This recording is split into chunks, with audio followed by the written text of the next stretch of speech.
Hello, welcome to this video. My name is Allie with Marie Speaks. It's July 3rd, 2026, and I wanted to make this video. I was inspired to make a video based on a comment that I received. Thank you so much for your comment. You know who you are out there in internet land.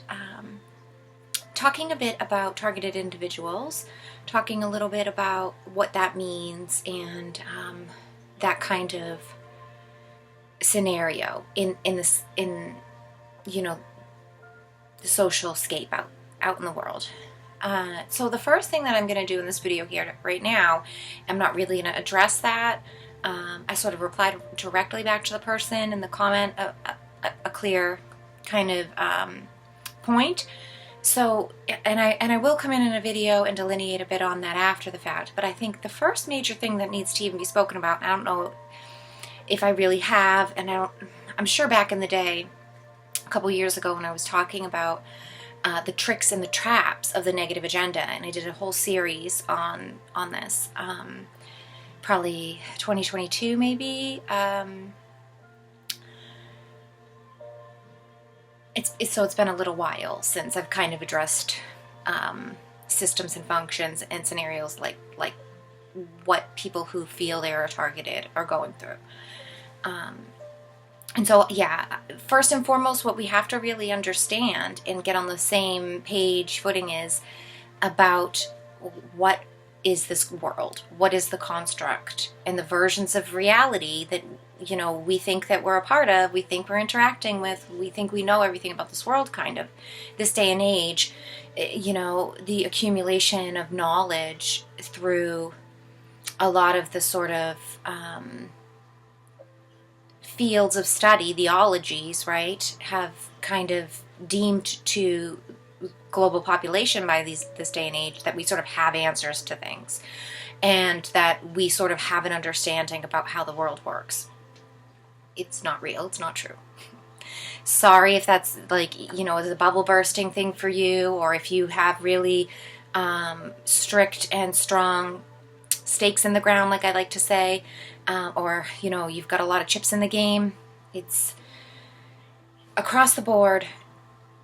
This world is not anything that we've been told it is. And the sooner and better you can get comfortable with that knowing and stepping into that place of knowing, the better results and experiences in your own life and reality space you're going to notice and be a part of. Because this world is a collective co-creation, or like I was talking about in the last previous videos that I've been putting out, about this sort of source simulation, a separation simulation of exploration of manyness. And if you're interested in hearing me talk a little bit more about that, I have, like I said, I just did 2 different audio-only podcast style talk about fractal source and the sort of setup of a simulation. And I also did a video follow-up. I have a third video that I recorded today. I'm not sure if I'll put it out. It's an hour. I might test it on Telegram, see if people like it, and then put it on YouTube if it's cohesive enough for anybody to get anything out of. But then I noticed this comment, and I thought, wow, you know, synchronicity is beautiful in the ways that things unfold when we're exactly ready for them, and things come into our world or into our space of acknowledgement when we've called them, you know, when we have open doors to them, when we're actually receptive to these things. And that's a big thing about how and what is going on with the slave master cycle of targeted individuals and who's doing the targeting. It's a big loop game, and it's a subsection and sort of variation or a filter applied onto this kind of source simulation that I've talked about. It's open potentials, it's free will creation. So whatever you would like to get into, you're getting into. And anything that you have a curiosity or a pull towards, energetic desires to uncover or know more clearly, you're going to be presented with these things. They're going to follow you. They're going to be around you. You're situated within them as your birthright already. And so understanding a little bit more. It doesn't mean that understanding a little bit more about the world around us actually doesn't mean pinpointing things and diagrams with labels and names and things are always this way and always appear that way and this thing does that and that thing does that. This is a stepping out of all of it and finding a comfortability and saying it's mysterious and I don't always know the workings of everything. And that's how we understand more about what the world's about, by admitting and acknowledging through open acceptance that we don't and cannot know everything, and we're not meant to. So having this kind of mental setup is, as we look at, interact, think about the world around us, is really the first step and the very foundation of everything. And also of starting to talk about and bring in topics like targeted individuals. Because like I said, that this is sort of side quest, an offshoot, an Easter egg, or an uncovering of sorts. It's like only certain places and spaces have the doorways and have the acknowledgement to get into these, to open a gateway, to be noticed in these kind of ways, and to trigger and activate within your own timelines and in your own scenarios circumstances like that. Everything is by choice here. Everything and anything goes, and everything and anything is up to you as to what you choose to experience. Even if it's uncomfortable, even if it's tragic, even if it's traumatic, the best results, you're going to feel the strongest, you're going to really learn and evolve and change and be able to keep up with the world flow when you grab this onto this cord and understand that everything in my life that happens to me is by choice. I've made the choices, and I accept the challenge and the test, and I am capable. All of these things need to kind of come together in order for us to not look out with fear and worry into this sort of shadow game, projection, VR simulation game. Let's play out worst case scenarios and see what ifs. That's kind of been the name of the game. And if we go into it and we know, hey, the name of the game is actually turning hellscape into heavenscape by the power of our mind, by the power of what we choose to see, how we choose to interpret what we see, and how we choose to respond to the interpretations. That's all of the mechanisms in the hamster wheel that gets spun and changes that background and shifts it from a fiery torture chamber into a beautiful serene valley or beach or whatever is your tropical vacation spot. It's all done within here and the heart. And it takes choice, it takes intention of that. And for a lot of us, and for the ways that it's sort of been promoted to us, and the sort of backstory that the avatar comes into this place, the stories around us, and all of these sort of strange reflections of reality that other people cast out and want us to be a part of and think they see, and it's not explained to us well enough, and so we don't feel empowered by it. We feel disempowered or a victim of, or even worse, you feel like you have to fight fire with fire, bully to bully, and be the strongest, best, winner takes all. And that is not cooperation. That is not anything that has to do with positive organic systems and harmonious solutions for the whole. That is not God aligned. It's not the law and the will of original organic. Those are misinterpreted, distorted laws that are shifted and positioned to create and cast shadows in a way that entrap people and force people into these looping negative systems that are almost impossible to get out of. Because you have to convince yourself to be a part of it in order to actually get trapped into it. And once that's happened, well, you're trapped into it. You've believed in it enough to be trapped into it. So the hardest part is breaking that belief structure, remembering that it's not real, and choosing to step out of it, which can be lifetimes. For people, all peoples are on different scales of evolution. People are at different spectrum of conscious awareness in that process of evolution. And so you can't judge books by covers. You can't assume everyone's on the same page as you. You can't assume people are ahead or behind you. It's non-linear in the exploration. The exploration itself is stretched through time to appear flat and linear, but in fact, it's a circle. It's a uniting cyclitic thing. It's the lemniscat. I've talked about that through sequential growth, about patterns and growth and all that, so I won't get. If you're interested in hearing me talk about systematic sequential growth, and I have series playlists dedicated to both of those subjects separately and together, so you can find 100 videos of me talking about all that.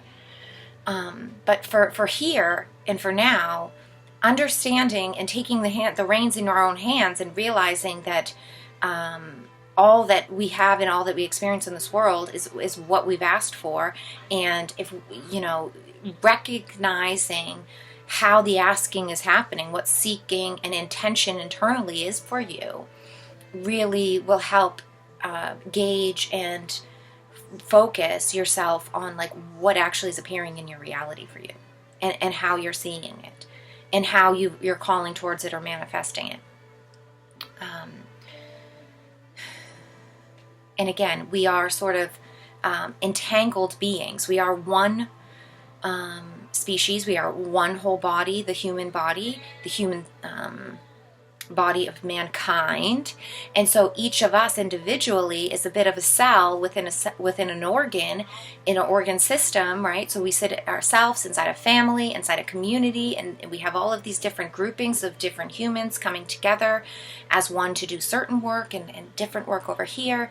And so, life itself is really, it's a co-creative endeavor, and having an awareness of that, and also in which direction your alignments are seeking. Are you seeking positive balancing structures, or are you just seeking negatively things that will serve your system and yourself? Self-prioritizing a single system, regardless of if it's actually yourself, if it's a club you belong to, if it's your favorite person even, or whatever, segregating out energy and service to one thing at the expense or at the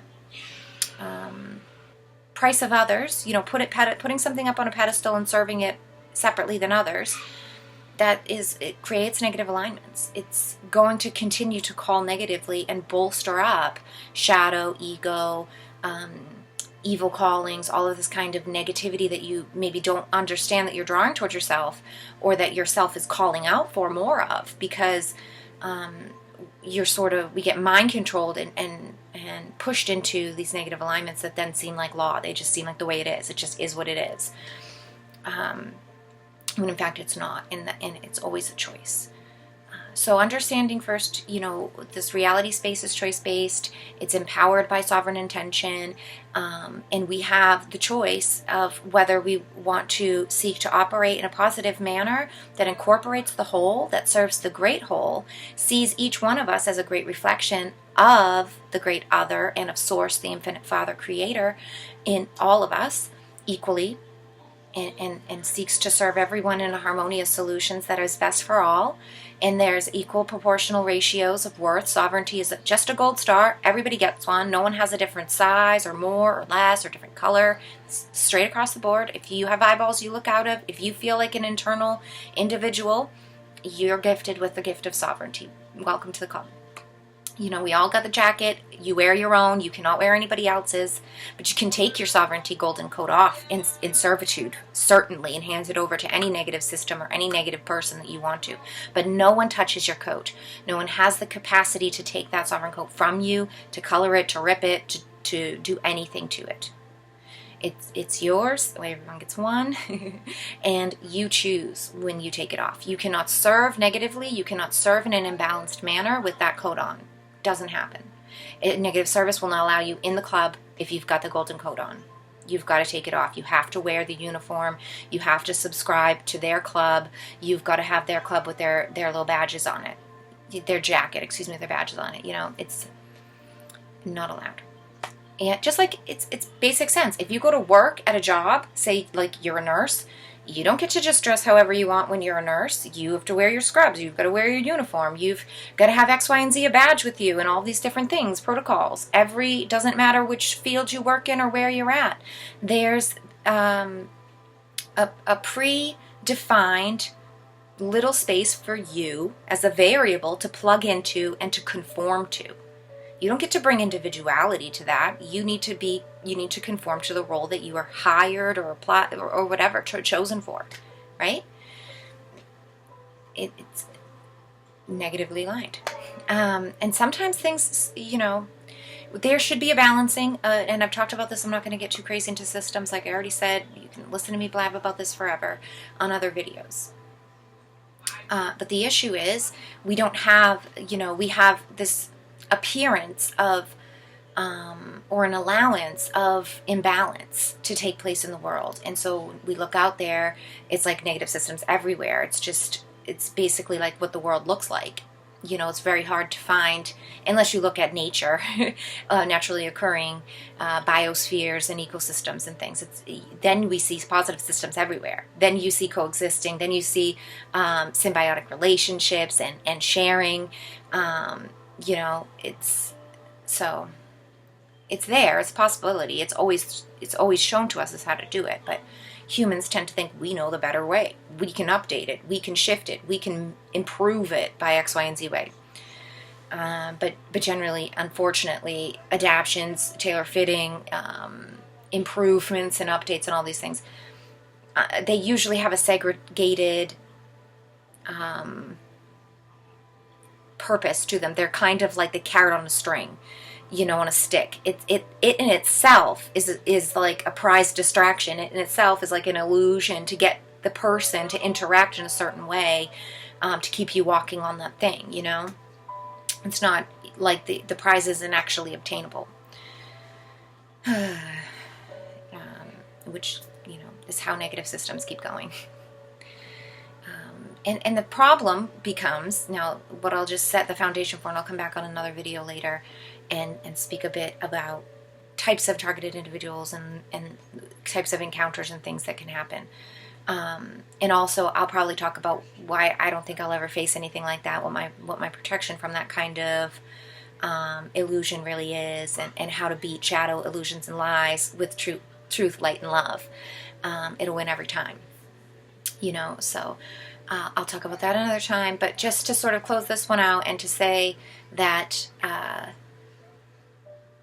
I've used this reference many times, so if you're not new to my channel, you've heard me say this a million times, but it's the matrix overlay, the archons, the satanic cults, whatever we want to see, Illuminatis, all of these different, don't even know the names of them, the puppets behind the masters, that we the faces of the masters we think we know, the real hands behind it all. Whatever we want to create and call those people. They create a show, like on stage, like a theater show, like a magician show, right? And us, the people, the collective, the masses, are the audience.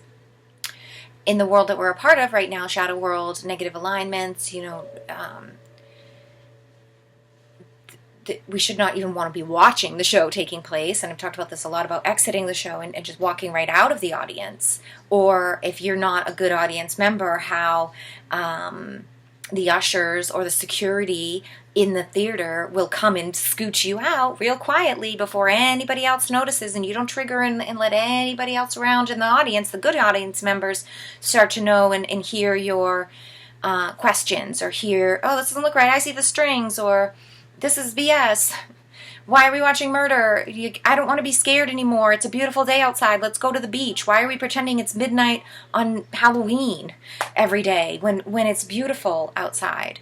So there's that sort of mechanism in sort of the matrix overlay that buffers out anyone who's going to cause too much static in the room, in the actual play, because they make their money, they get all their energy, they get all their power, everything off of who's watching and looking at their play and believing it and wanting to be a part of it, being a good audience, scared at the right moments, clapping at the right moments. When the magician's like, can I have a volunteer who would like to get their head cut off, and having the hands up, everyone, ooh, pick me. unfortunately, I'll just say probably 99% of what people claim to be when they say they're a targeted individual, when they're talking about things happening to them, when they're talking about activating gang stalking or angering the bots or the trolls or the clankers or whatever. We've got, bot armies of things coming after people. I'm not trying to negate it or say that it's not real or that it's not happening in the subsection. It most certainly is. And they certainly have a strong arm. And a lot of their time, their effort, their planning has been on building this sort of autonomous army, this sort of strong arm version of attack mode for them. Certainly, because their laws and systems that run a negative alignment is all about energy collection. It's all about control, surveillance, and predictability. And they get a lot of predictability out of those who will fall into the targeted individual traps. Because your conscious energy, your intention and awareness, is gold. It is higher than gold. It's the deal. It's the energy. It's the source. And it doesn't matter which flavor that you give it. As soon as it is activated, it's fuel to them. They will always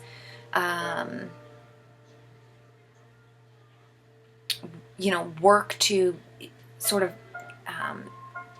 flock around it. They'll be like kind of magnetically drawn to it. It's sort of like a moth at night. Like there's only one tiny little light source, so they all go near it, And this is, TIs are people who've raised their hand in the show. You've said, take me on stage. I'll have my head cut off. Or you've been the one during the magic show to be like, her legs really aren't cut off. I say I'm dangling right there. And get up and get close to say, hey, did you hear me? Hey, turn around to everybody. Hey, did you guys see this? Really elaborate. Poking the Archon in the eye, what do you think's going to happen?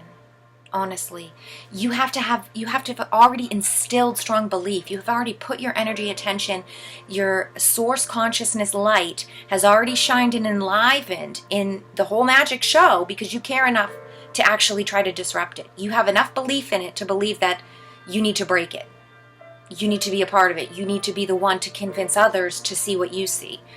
And you're just as involved in the game and the trap. You're just at another level and layer of what the whole theater show is about. Because their magic fun house, their horror house, isn't just about the front room that has the auditorium that the play happens in. It's an interactive thing. And it's also a scare you walk through Halloween house. So, there's all these different levels of interactions that they plan for and hope for and have to sort of cage around and trap all these different types of interactive energies. The only one that they cannot interact with and trap is truth-based honesty. And generally trying to scream up and get the magician's attention and say, hey, why are you pretending to cut their legs off? Hey, all these people, you're fooling these people, that's wrong, this and that. That is not a truth-based acceptance. That is nothing to do with harmonious solutions. That's an attack game. That's something that's fueled by your ego and your shadow, and you're just tripped into another section of a slave master cycle in a different means, which is, aggressor and savior. And there's still two in the same. You're still playing at duality, polarity. You're still with one coin, not understanding what it is.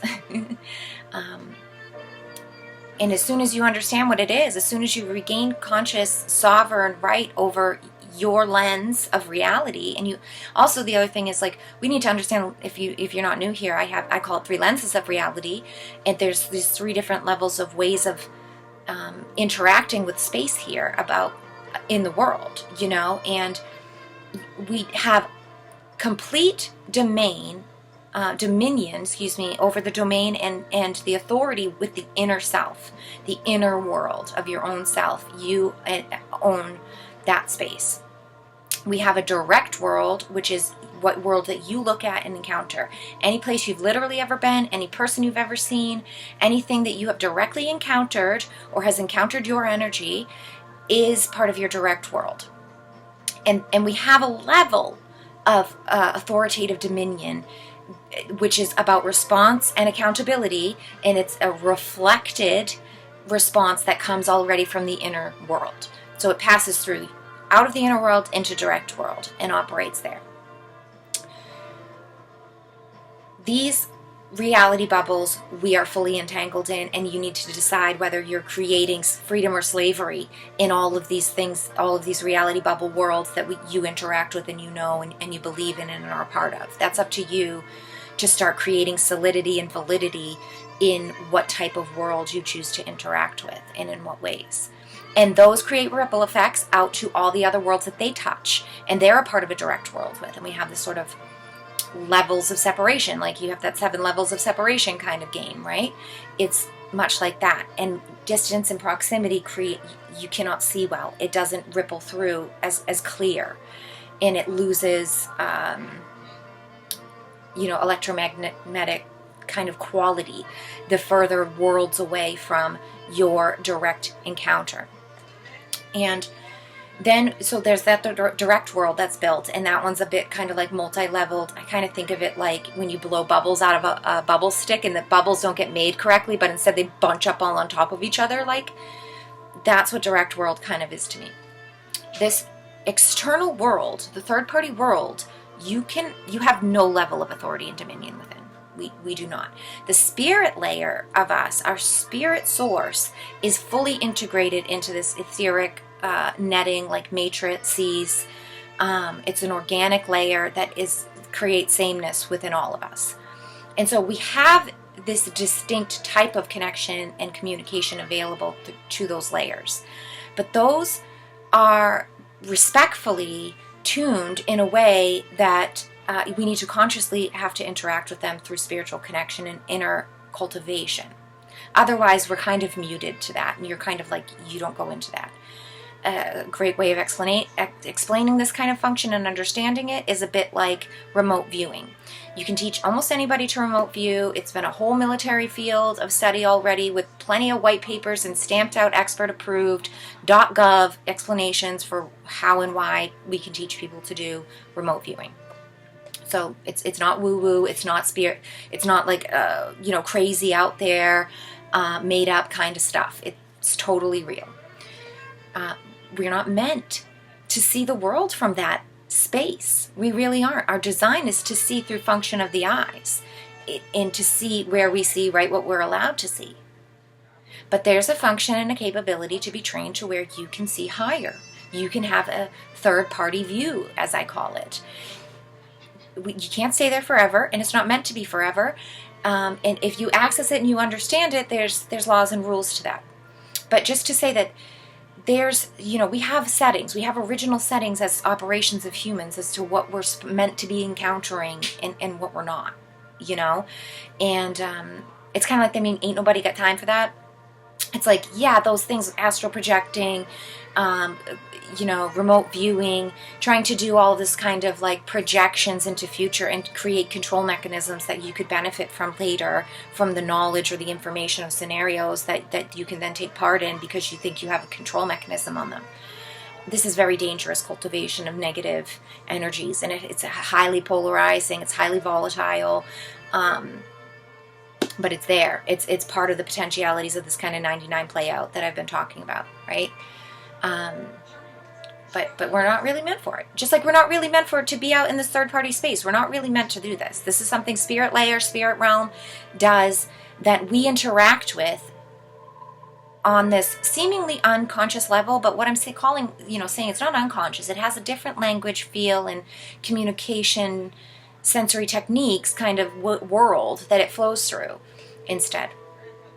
And we're meant to interact with it on a gut basis, on a heart basis, listening from the inner voice, not from here or from here, and trying to like legitimize it and control it and get it to give us answers, or to even be calling judgments or making assessments about things. You're not there. You're not part of it. You're not in that world. You might have seen it on TV. You might have read it here. You're not there. You're getting a glimpse of one side of a story that's 100 sides, And now, because you glimpsed that and you were told a little backstory about it, you think you know all 100 sides. It's very dangerous. That's why I don't concern myself with the external world as much as I can, and as much as I can, I stay out of it. And if I ever find myself in a loop out there with something, I reel myself back in and remember I have no control over there. I don't even know the truth about any of that thing. I don't know these people. I don't know that person. I've never been over there. I don't know the whole happenings. It's none of my business. You know, like, I think God's source designates us in a plot, a point. You've got your place setting, and you're on purpose with purpose in that place setting. Just like a heart cell is on purpose with purpose as my heart. You can't turn around and be a toenail. You can't be a hand. You can't be hair. You're a heart cell. You need to do your heart cell job as best as you can, and that benefits the whole body. You know, you can't do other people's jobs for them. And when we pretend like they show us out there in the world that we can interact with all these things, they've created fake, even more quote-unquote real, but even more fake versions like the internet and comment sections and all of these kind of behind a paywall Patreon groups and all these Zoom calls, get on with this person and interact with your favorite celebrity here and pay $12 every month and you can get a special insider's video recorded by them, or a message, or they might mention your name at the end of a video or something.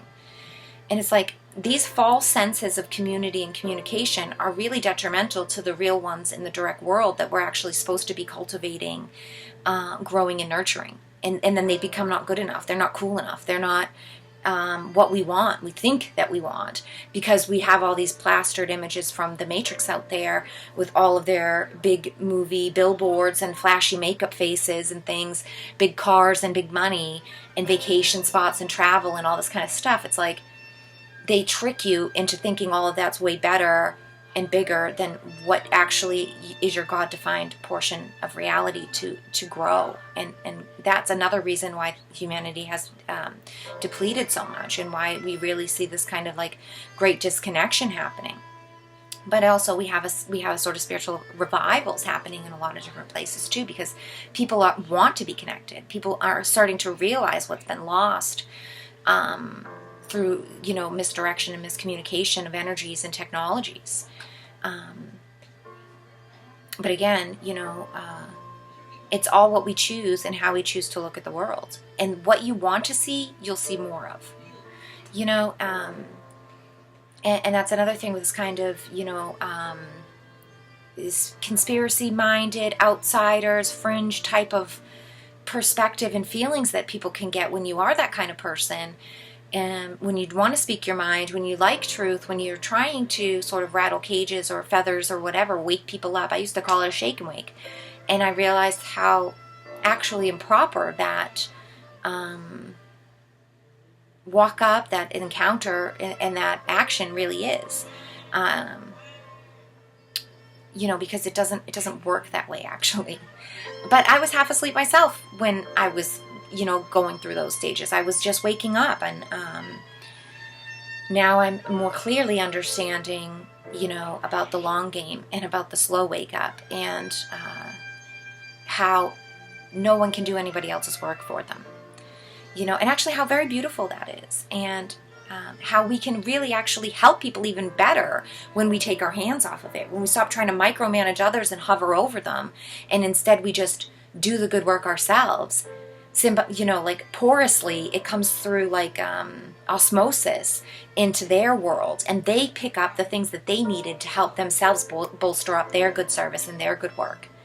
You know, and that's the real way that we can make any impact, and it's through the direct world, being fully awakened by the inner world. So yeah, understanding kind of the three levels of reality, these three lenses of operation, I like to call them sometimes. You know, we can understand where and when we interact with the world. When we more consciously interact with the world more consciously interacts with us. And also this, you know, comes down to, you have to have a sovereign footing of who you are with unconditional love and appreciation for your gift of life and your walk of life. And if you're struggling or have different issues with that, that's fine. Don't band-aid them over. Don't paint them over. Work them out. It's your time to work them out if you notice them. When we work them out internally, in the correct ways, we don't call problems towards us. We call help. But when you're claiming victim, when you're looking for savior, when you're looking for just a band-aid, or just somebody to take it all away for you without having to actually expend your own energies to do the corrections, that's what you're going to get back. You're going to get band-aid fixes. You're going to get false saviors. You're going to get half of a healing that turns into cultivated crises later. And I've been through it. I'm not saying, I'm sparkly and pure and never happened to me before. I literally am speaking from hard-earned experience. So, and also I've learned, how, and seen for myself the massive power in the shift of my experience of my daily life and encounters with strangers and friends and all different types of people, over the last couple of years, 3 years now about that I've really leaned into and started to kind of unpack and understand more about positive service, more about invigorating this gift from God, this sovereign protection that is really, given to each one of us, but it's up to us to grow it like a seed. Every one of us is given a seed of protection, of unlimited power, of, sight of God, of the oversight of God, to tap into that at all times. But, we have to garden it. We have to water it. You've got to watch it. You've got to go and talk to it every day and say, thank you, I love you. You're growing beautifully. Good job. Take your time. You've got to notice when it's had too much sun, or if it's had too much water or not enough or whatever. Attention to detail in these tiny little worlds matters so much. And the ripple effect that when we take tiny attention in the inner world is magnanimous in the outer world. And it happens organically. It happens sort of without your conscious approval or your planning or seemingly moving any chess pieces. You remember that you're just a piece on the chessboard, and actually they all move, and something moves you as well. And when we step out of the self-empowered thing that I move my piece, and you actually realize God moves you, Source moves you, a purpose moves you, your energy moves you, the universe moves you, and you lean into that, then you really find what you're looking for. And I guarantee you it's not going to be people pointing their fingers at you, trying to make hard times for you, trying to point out bad things or defame you in front of others, or bring up bad things about you, or even worse, try to kill you or knock you off or poison you, or create these kind of directed attacks towards you. So yeah, that's it for now. I'll come back on another video later where I'll talk a little bit more about the scenarios where those things do kind of happen, and some of the, I see two kind of portions of TI peoples, and maybe I'll talk about each one of those, the ones that are, sorry you raised your hand in the show, types, or you've made a bullhorn attack against them in some kind of way. That section number one is kind of sorry, you asked for it, you created your world, and then there's a secondary subsection that is seemingly you didn't really ask for it. And I'll talk about that just a little bit more when I talk about, and I'll bring in sort of the mechanisms of the negative agenda's hierarchy, right? And they have a couple of different levels of sort of managers and workers that are archetypals of this hierarchy that work to serve to save the system. And I'll talk about how some of those, I look at it almost like spider web traps that we don't really realize are there, and we fly into them sort of unconsciously or accidentally. I don't believe anything happens accidentally, but that also is an understanding about what the great scape of time is, and how lemniscat can be linear, and that's another conversation that I don't have time for today. But I've also put videos out, probably 7 to 10 different videos, talking about this, sort of stretching out the circle, and how they're all the same thing, and how zooming in to something that seems like it's moving like a lemniscat, we can get a straight linear lines out of very easily. Just like probably in math, everybody did that, you know, well, maybe they don't do it anymore, but it's kind of like graphing ideas where you'd use a straight line, straight line, straight lines, but when you're done, the graph comes out like it looks like a great curve, but you didn't actually draw a curve. So there's this kind of other mechanism behind the scenes that is sort of traps, that are snares or spider webs hanging, you know, like I said before. So I'll talk a little bit about that, those functions and things in another video. But thank you so much if you listened to me talk about this for the whole 40 minutes. Wow. Really appreciate it. Meant to be shorter. I meant to be like 20 minutes, and that obviously didn't happen. But it's such a large topic too, you know. So, anyways, hope you have a wonderful day or evening wherever in the world you are, whatever time of day it is. I hope that it's beautiful for you. Thank you for your contribution to our collective. We would not be the same without you. Thanks so much for watching mine, for coming back, or for being new and giving me your attention and energy. I appreciate it so much, and I'll see you next time.